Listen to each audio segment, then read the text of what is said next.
We will now recognize the gentleman from Tennessee, Mr. Van Epps, for 5 minutes of questions. Thank you, Mr. Chairman, for holding this hearing and to our witnesses for testifying today. I want to commend the job the Trump administration and you gentlemen are doing to secure the border, enforce federal immigration laws, and keep dangerous criminals off our streets. Under President Biden, we saw unprecedented levels of illegal immigration, and many of those who came across the border were connected to transnational criminal organizations and have continued to commit crimes while in the United States. Despite doing everything they could to secure our borders, our brave CBP officers and Border Patrol agents were undermined at every turn by the Biden-Harris administration. Yet under President Trump, CBP, Border Patrol, and ICE have been empowered to do their job and fulfill their mission. As a representative from Tennessee, I can't help but compare operations in Minneapolis to those in Memphis. Federal law enforcement operations in Memphis have been successful by every standard and metric, with Memphis State Task Force arresting over 6,000 people. And while immigration enforcement isn't a stated goal of this task force, there is no question that it is also taking place. The successful operations are due in large part to the outstanding leadership of Governor Lee, who has worked closely with federal partners.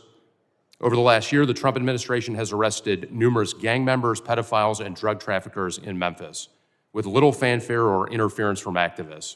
As a result of this cooperation, murders in Memphis are down by 47% since President Trump took office, and overall violent crime is down by 30%.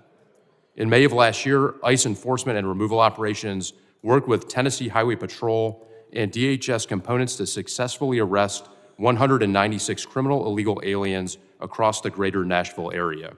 I am grateful for the role the members of the Tennessee Highway Patrol played in that operation, and their cooperation has made my district significantly safer. Since then, over 56 partnering agencies are working together alongside ICE to keep Tennesseans safe. ICE has carefully highlighted the worst of the worst criminal aliens it has arrested. Today, I will be entering into the record nearly 120 illegal aliens that have been arrested in Nashville, with rap sheets ranging from identity theft to drug smuggling, larceny to arson, and robbery to rape. Federal agents are executing their mission to defend American citizens and protect our communities. The major challenge we've seen in Minneapolis and similar cities are directly caused by sanctuary city policies and the refusal of local leaders to enforce the law, preventing local law enforcement from working with ICE. This leaves ICE and others unsupported, having to manage protesters and domestic friction in addition to their actual mission of enforcing immigration law. Local law enforcement is crucial to facilitate the mission. Director Lyons, contrast ICE's experience in Minneapolis with other cities around the country, including Memphis and others, that have agreements to work with ICE. What can successful partnerships with local law enforcement and other partners look like? Sir, thank you. I would say that Memphis is a prime example, and I have to give credit to the U.S. Marshal Service that's leading that operation. Homeland Security investigation agents are out there every day with the men and women of Tennessee Highway Patrol, the Memphis Police Department, and the reduction in crime has been significant. But if you look across the country, almost at every state, we do have cooperative jurisdictions. If you look at Texas, we have outstanding cooperation. You don't see any riots or anything like that. You see side-by-side law enforcement working together as it would be. If you look at the state of Florida, state of Oklahoma, state of Louisiana, all across the nation, we do have that. And what it is public safety. Thank you.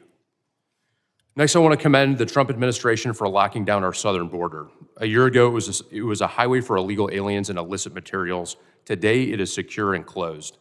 Commissioner Scott, as Congress and the Trump administration enabled DHS to secure the southern border, how are cartels and other criminal organizations adapting to effective border enforcement?